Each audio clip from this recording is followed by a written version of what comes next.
What is up, everybody? This is Recap or Rewind. I am J-Lag, and I'm here with N-Bea.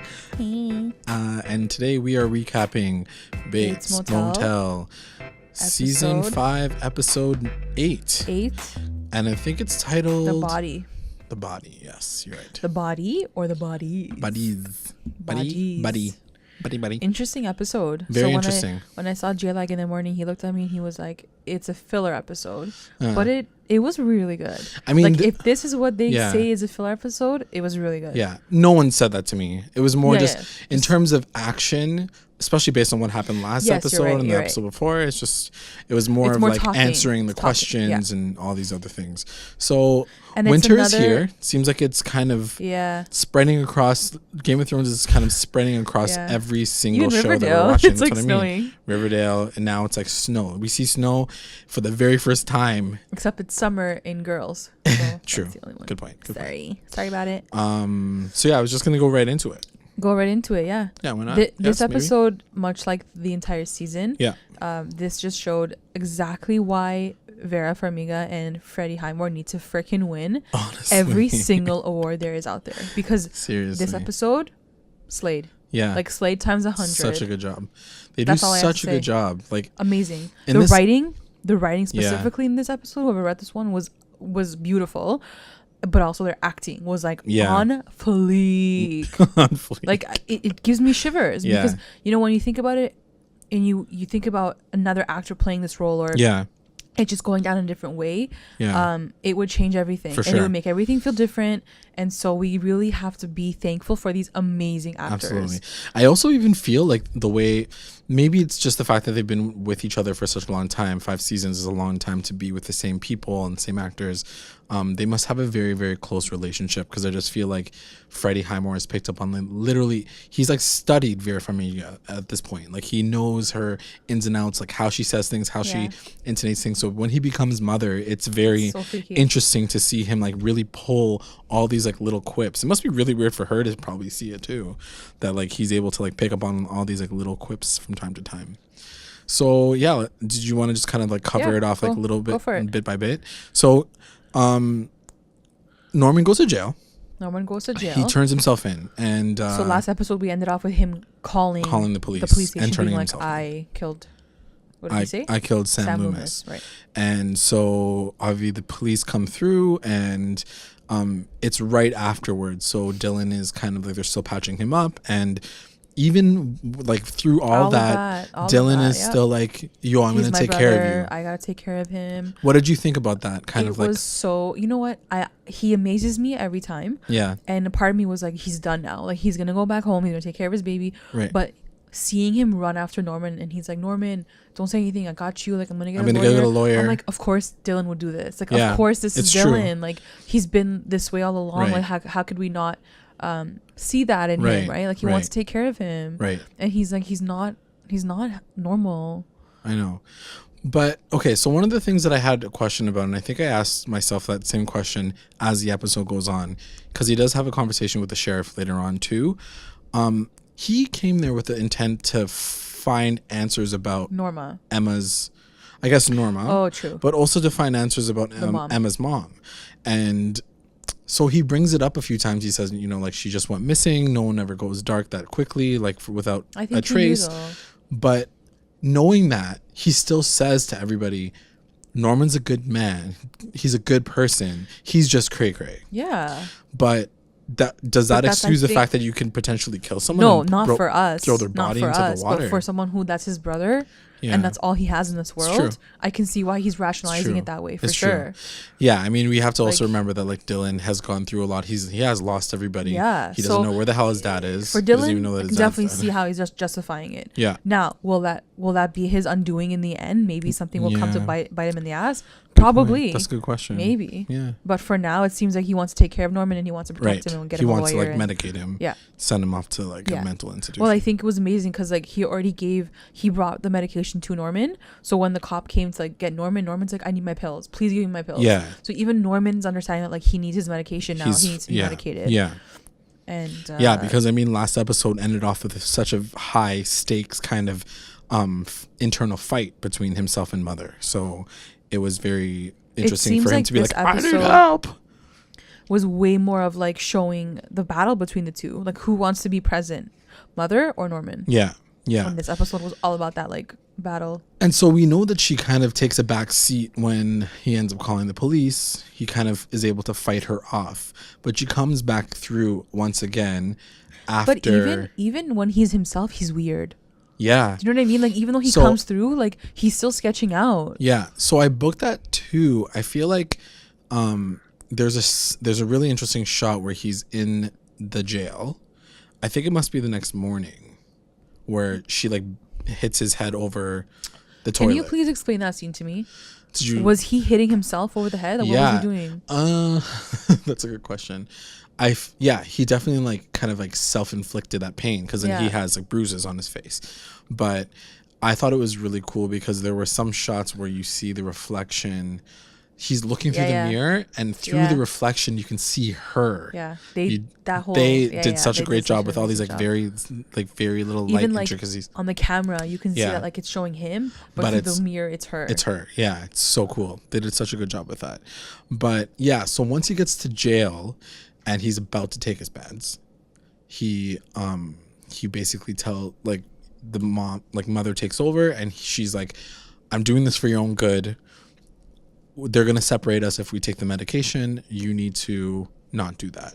So she bashes him over the head, / he bashes himself over the head, and throws up the medication. And then she kind of takes over for the rest of the remainder. That's really crazy. It's really extreme. Like she made him throw up the pills. This is the most violent that we see the mother character get in terms of attacking him. You know, like we've seen him take over and kind of overpower her. But this is probably one of the first times where she gets really violent and totally knocks him the fuck out too. But also the fact that it's him. It's still him. It's not her. Yeah, I know. Like we keep blaming her. Yeah. We keep blaming Norma. But it has nothing. It's not her anymore. It's really still him. It's this mother character for sure. So I still blame him. Like it's like you're blaming Norman. Right. So at that point in time, she takes over and she talks to the sheriff and she tries to get out of it the way that she would as this charming mother and it's very interesting, but the sheriff won't have any of it because she remembers that he confessed to knowing where the body was the night before as Norman. So as Norman the night before he was held, he told the sheriff all about, you know, the body, not sure exactly where the well is and all this other stuff, but he essentially admits to killing Sam Loomis. And then the mother has to kind of take over the next day and basically says like, well, everything, like I wasn't on my meds. I'm kind of a little crazy right now. It was a psychotic episode, so you can't hold me here. So one of the articles that I was reading was talking about the dynamic between like the sheriff as a because they're all women, right? Like even the lawyer is now a woman, but they're showing the dynamic between apparently like very like alpha females. Yeah. Like Norma and the cop. And how they're sort of dueling it out. They're fighting off each other. Because there's scenes where they're face to face, right? Even though it is Norman. It's very Game of Thronesy. Norman. It's cool how they're showing that like dynamic of that strong female character. Yeah. I didn't see that, but it was interesting that the recapper like noted that down. That's a good point. Yeah, I never saw it that way either. So I wrote down the question. Because she's booking it. Like the sheriff's like booking that in her. And she's not able to like outsmart Yeah, because even him. Her. Him. She can't. Yeah, anyway. But so I wrote down, why do you think that he was able to hold off the mom until he got into the jail the second day? Do you think that there's a reason why she kind of like fell out of his subconscious until she had to take over essentially? And like it always happens like right before he's about to take the pills. Is it because in his subconscious like he's afraid of what he can do solo without her? Maybe. I don't know. It's like this internal fight that he's having. This constant internal fight, and I feel like he, as much as he doesn't want her, he needs her so much. Yeah. And he books himself fucking up. Like he admitted to murder. Like that's he's true. like, oh shit. Yeah. And now she swoops and she's like, I gotta take care of this shit. You gotta take care of this shit. So but now it seems like it might be too late for her to take anything that he said back. Yeah. So I wrote down next thing that happens is chick comes back to the motel. Oh god. First of all, where the fuck has this guy been? Like, oh, this guy's back. You're like, yeah. Yeah. Oh, where the hell has he been for the last like 3 episodes? He also, just a quick question to our fans: can somebody tell me that if this is the guy from Sons of Anarchy? Because it's really bothering me. Really bothering me. This guy was like annoying on Sons of Anarchy. He ended up dying, and I wonder if it's the same character. OP. So if you guys know out there, please tweet us Okay. @recap_rewind and let me know, because it's bothering the hell out of me. And but not so much anymore because spoiler alert. So Chick comes back and he's like all distraught because he's asking the police. He's like so worried. But like, why? But also, like, where have you been? If you really cared so much, you would have like known about that situation. God, Norman, what did you? No, he was at Starbucks, like writing his book or whatever, his fucking typewriter.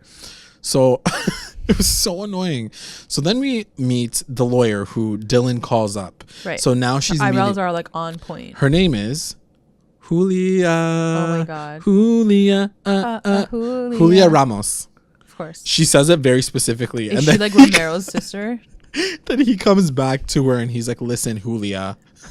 Who said that? Dylan? No, Norman after, or the mother, I guess. He's like, oh yeah, you work for me. Yeah. See that dynamic, all three of them? Yeah. The lawyer, the mom, and the sheriff. That's interesting. That's such an interesting way to see it. I never really looked at it that way, but that's really cool. So essentially he asks the mother asks Julia, what can they do right now to like get out of the situation? Yeah. He's like, he basically says, I don't want to go to a mental institute. I know that's what my brother / son wants, Dylan wants, but that's not what's going to happen. You work for me, so like let's figure this out. And she's like, I'll help you through any like process that you want, like whatever path you want to go down. I'm going to try my best to like help you out of it. Yeah. So essentially she gives him this idea that if he's able to pinpoint the body but not have a reason to have pinpointed the body, he has to give a reason to why he knows where the body is, right? And essentially pin it on someone else.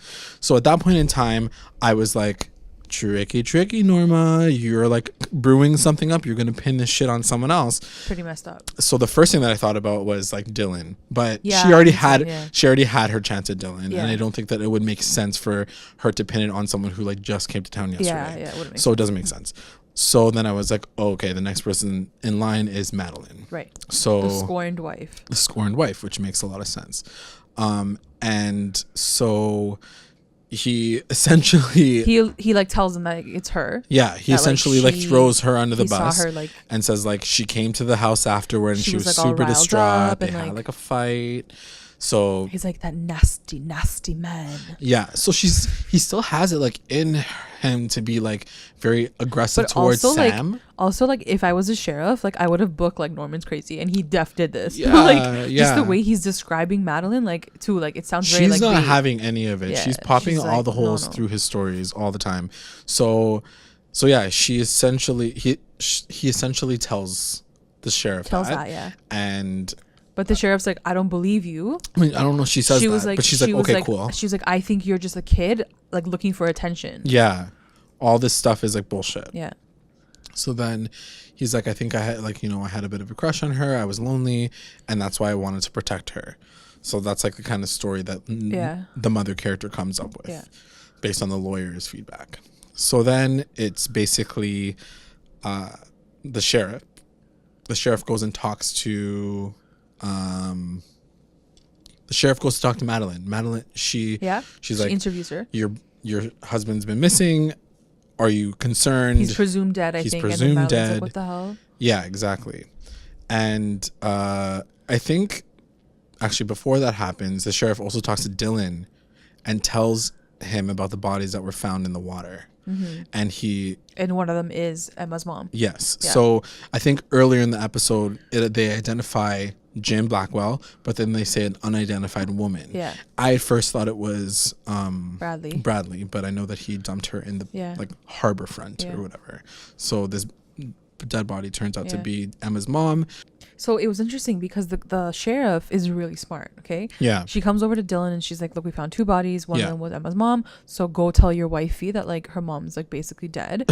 And Dylan's like, I doubt you're coming here to tell me that. Yeah. He's like, you're coming here to see my reaction, to see like if I even knew this happened, and to see if like he's protecting.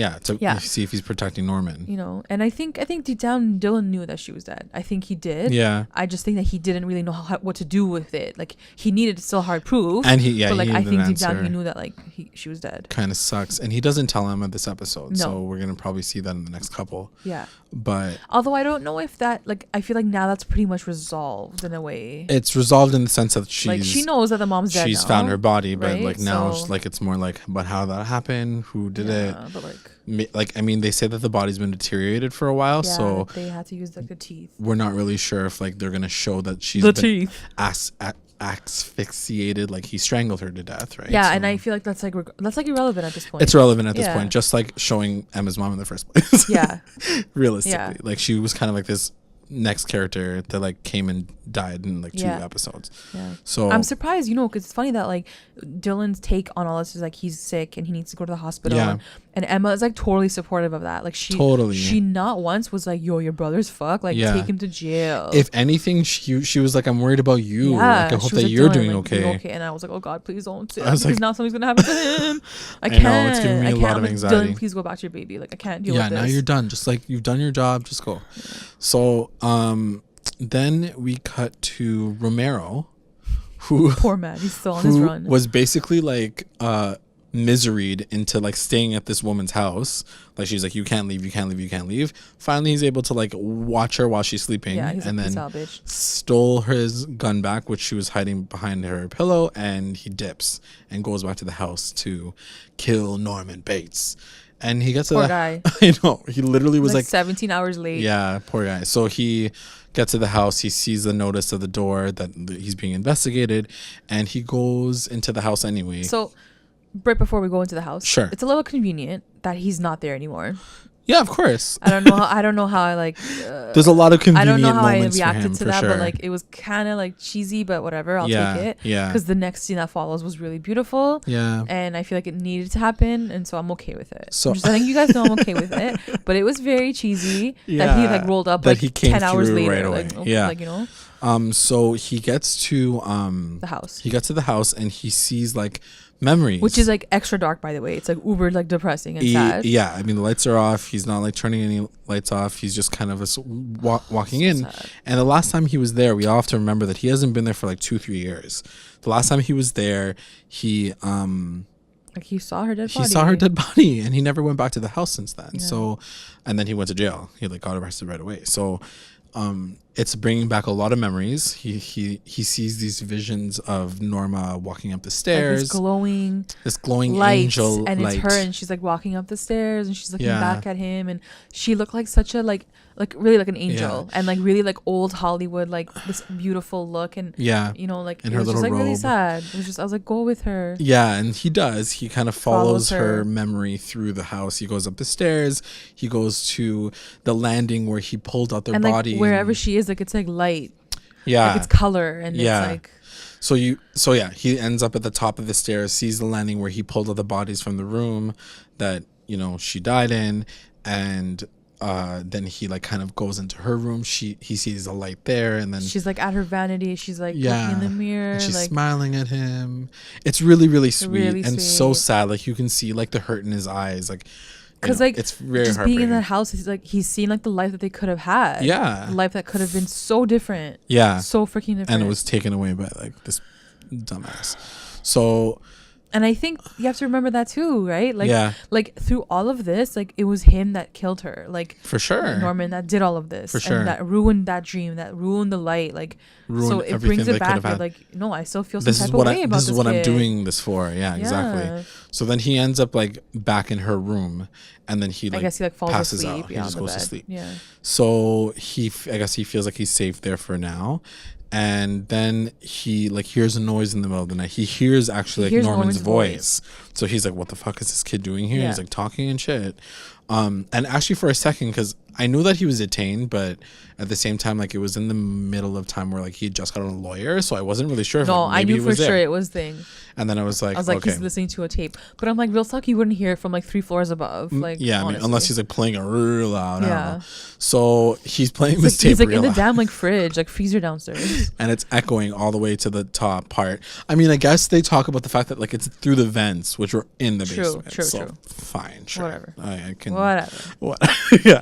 So it was just sad. So I was still sad. So then we go downstairs and Romero's like, where the fuck is this coming from? He's like ready to attack somebody, and it turns out to be Chick. Hey Chick, what the fuck are you doing typing on his typewriter here? But like listening to like a voiceover. He's listening to like a cassette of Norman. Right, because he recorded their writing a novel. Conversations from time to time.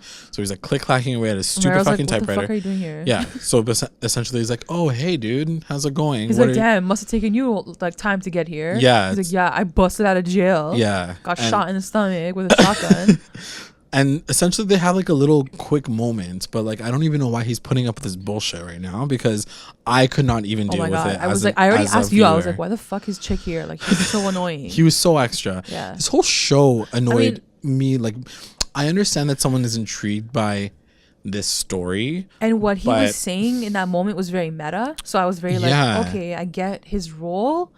Like, not really, but like, okay, like you said what I'm thinking, but like I know what I'm thinking, so like I don't need to say it. And then he got shot in the head, so I was like, cool. Romero's the sickest guy ever.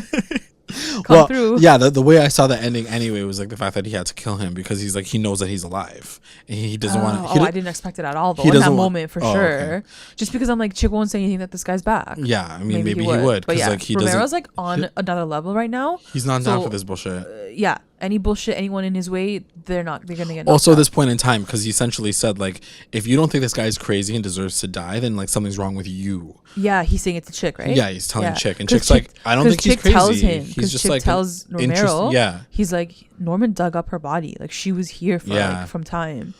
And he wanted to be in. That's why he was in that room specifically, was to like her energy. Feel that energy, which is so fucking creepy. Yeah. Like all that, and just in general, like Chick as a character, I don't understand. Very weird. Can you guys please like rewinders tweet us out and let us know what you guys thought about Chick? Because I thought he was a waste man from the get go.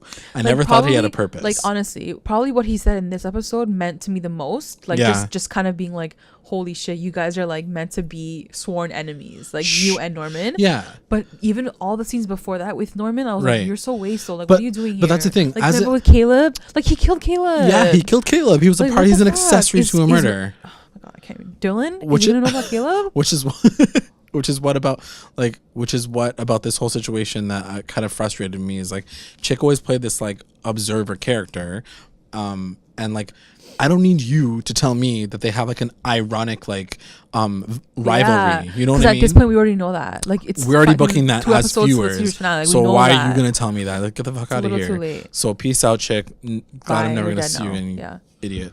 So so then it cuts to them finding the well. Yeah. And in the well they pull the body out and sure enough it's Sam's body. So then it's kind of a funny ending to the episode, but essentially it's Norman back in the interrogation room, and he's still his mother, and he's basically like, hey sheriff, what's up? Hey girl, hey. We're not supposed to be talking. Like, when am I getting out? Yeah, he's like, when are we gonna like talk about, like, we're not supposed to be talking about you anyway right now because I'm supposed to be getting out. Yeah. And she's like, actually you're charged for double murder now. So she's like, sit the fuck down. So she's like, you're staying here. She's like, that plus you're like under arrest for the murder of Jim Blackwell as well as Mother Emma. Yeah. So 3 people. So 3 people now. She's like booked. Yeah. And he's like, oh shit. Yeah, he's like, uh-oh. So he's not going to get out of this one. That's for damn sure. He's not going to get out of this one. And also, just to note, when Norman was getting carried out of the interrogation room, Madeline was outside. Right. And she looks at Norman from outside. And the look that this kid gives her was like the fucking devil-possessed person staring into her eyes. Absolutely. And I was like, you know what? This kid can't come back. He's gone. He's done. He's either going to be in an insane asylum or he's going to die. Like, there is no good in this kid anymore. He needs to really be, like, gone. Yeah. He can't. He's crazy. Yeah. He's crazy. As long as... Like, now you're putting someone else under the bus. Like, you can't do that. Yeah, well, he was trying to. I don't think he was very successful in that. But still, like, that he's diabolical. He's like, well, he's ready to like do whatever it takes to survive and have this duality character inside of him. And we still haven't seen. We've seen the remorse, but it's never in its full capacity. It's always like a little bit of sadness, and then I'm like back to being crazy. And so I'm sick of that bullshit. Okay, you need to fucking die right now, or you need to go to a hospital. And see, I'm over this. Here's the thing, and I don't want to get too deep into it because I really don't want to overstep my like understanding and knowledge of it. But this whole show in its entirety really focuses in on duality, split personality disorder, multiple personality disorder, and you know, even the way that we're kind of currently leaving off Norman's character, it's interesting to see this continual struggle that he's having with himself. Okay, jumping off of what you're saying right now. Yeah. I was reading another article. Okay. And they were writing how they think that this whole dynamic between Norma and Norman, at some point, Norma is going to swallow up Norman. Right. And we are no longer going to see Norman anymore. Right. Like, that one side of his personality will take over and Norman will be gone. Right. Do you see that happening? So I don't know. I'm not sure. What I was going to say was, is it that necessary for this person who's struggling with this multiple personality disorder to have that other person inside of them at all times? For Norman's case, it seems like he's dependent on his mother character to survive. He's always kind of had that kind of person structured inside of him. So now they're kind of like inseparable. He can't take himself outside of that without taking outside of some of her. So it's so woven into who he is that that's what I mean. Like, he might get swallowed up by it. Yeah. Because he's not even coming through anymore. He's not strong enough to take care of it. She's taking over fully. Yeah. So he might, like, in a sense, he might die. Like, hit that side of his personality. This is the one of the first episodes that we see an entire episode as him being mother. Because she takes over. She's like, you sit down in the back of the bus. Yeah. I'm going to be driving from now until we get out of this sticky situation. Yeah. And she even says it a few times, like even during the interrogation. She's like, I miss you. We're doing this to like, I'm doing this. I can't wait to see you again. Like she's talking to Norman, who is currently like silent. So crazy. So yeah, you're right. Maybe there is a possibility of that happening with him. Like when we say Norman might die at the end of this all, maybe that's what it is. It's like the fact that the Norman that we knew, that he's little lost. Inkling of he's like not there this kid, this little boy, that might be all gone. I can definitely see that happening because I think that's still pretty heartbreaking for Dylan to come to realize. 100%. Like I think whenever she ever did turn into the mother character, it was very he like looked at him and was like, that's not my brother though. Like who are you? Like sure. I've never known you, and you're such a diabolical version of him. Like you would, like Norman would never hurt me, but you would hurt me. You're the one that tried to kill me. So I definitely see him like I definitely can see him being swallowed up by that. What does that mean for Romero at this point? I don't know, because now it seems like Norman's in custody and I don't see him getting out. So it's going to be interesting to see what happens to Norman in the system now. I can't see him getting out or being released on bail. Like, I don't know. Exactly. I don't know what unless there's 2 episodes left, I think, right? So 2 episodes, I don't know guys. What's going to happen? Guys, what do you think? My predictions right now, I can't even tell you. I don't know. I feel like they keep changing every episode we watch. Like this episode is really enlightening because now he's in jail and we've kind of seen him stuck in the system. I didn't think it would happen this fast. And it doesn't seem like he has any chance of getting out unless, we did talk about this a little bit, that now he has the opportunity to plead insanity.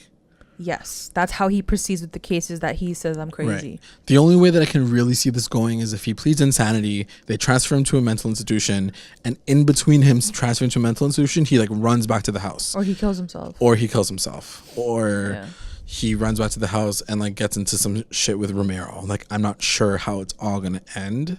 And how our characters are going to have to deal with this crazy guy. I think what I do know, I think I want to see Romero die at some point. Yeah. And I want to see that scene of like Unity. Him going back with Norma. I want to see them together one last time. I know. Oh, God. As cheesy as it sounds, as cheesy as it might look on like film. Yeah. I want to see that, like him like seeing her again and finding happiness, That's totally that's fair. what I want. That's totally fair. Do you see Emma coming back into the coming back? I know I said it before. I said I want her to get revenge in a sense because it was her mom, but seeing her now like at like wherever in Seattle with the baby, I don't see her coming here. Like it just doesn't make sense. Yeah, for sure. For her to get involved. She's like a phone call away. Yeah. So that's it. So that's it, guys. What do you guys think? Let us know. Let us know. Tweet us at recap_rewind. Tweet. And that's about it. Subscribe, like us, let us know what we're doing right and wrong. And that's it. Bye. Bye.